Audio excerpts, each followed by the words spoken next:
एगो हमरा ही गीत आइल रहे कुछ दिन पहले तारे नमवा लिखले हलियो काट काट के तो देखी ओकर हम जवाब बनेले बानी गलती ना नु ना जी कि अरे तारे नमवा लिखले हलियो काट के आगे रानी आगे आगे पूजा कहा जाई थे गे पूजवा आगे खचड़ी हम जात हई अब पिया घर कोई जे रहो पिया घर जाते त ई पिया घर जाबे उ पिया घर त ई पिया के दिया कैसे बरतई गे बतिया लेके भागल जाई थे लइकवा कहै थई का कही थे कि ए बबुआ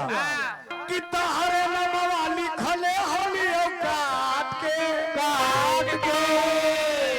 अगे छौड़ी अगे दवा से कर जवा में गे हमारो के ले ले चल ससुररिया बंद कर के गोदर जवा में तबो ना सुनलई तब फिर कहला कि प्लेट से बुझे ना सुनी ना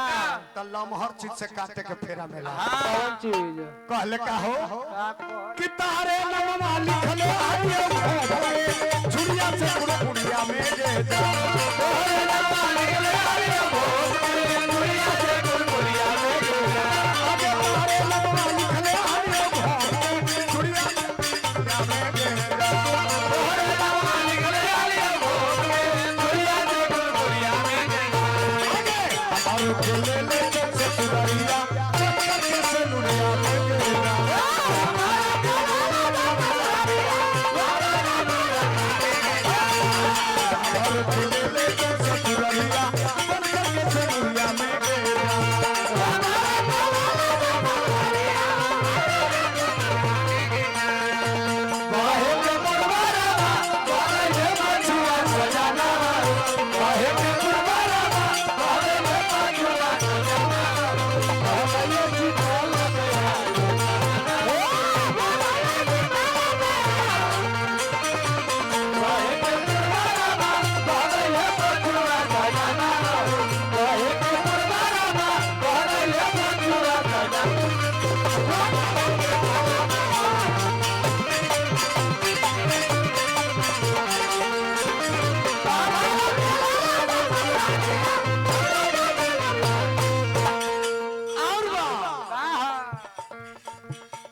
पुरस्कार देंगे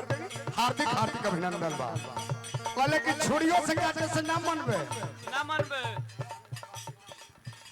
ना मानो ना मनबे तो ओकरो से लमहर से काट ले तो फिर उ लइका कहला कि रो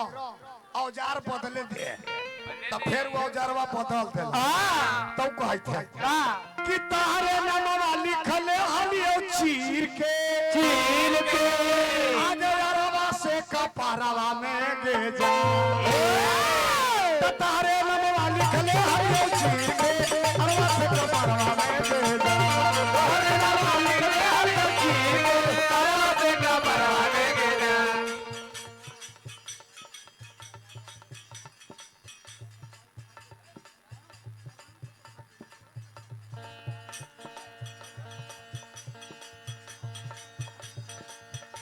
अरे तारे नमवा लिखले हियो चीर के अरवा से कपारवा में गे जा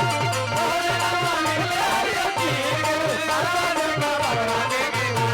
अरे तोरा ला